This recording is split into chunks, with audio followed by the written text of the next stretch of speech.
ከ2011 እስከ 2014 ድረስ የቬንዙዌላ ብሔራዊ ምክር ቤት አባል ሆና ያገለገለች ሲሆን በአንድ ወቅት ደግሞ በሀገራዊ ምርጫ ውድድር ላይ እጩ ፕሬዝዳንት ሆና ተሳትፋለች። አልተመረጠችም እንጂ።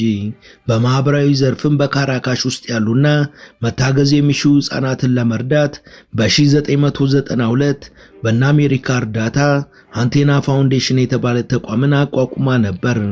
ማሪያ 2025 የሰላም ሽልማት ዘርፍን አሸንፋለች። ግን ምን አበርክታ የሚለው የብዙዎች ጥያቄ ነው።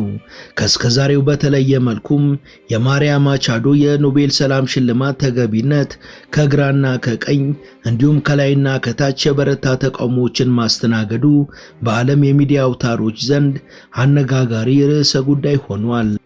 The 57-year-old industrial engineer and opposition leader becomes the first Venezuelan to receive the prestigious honor.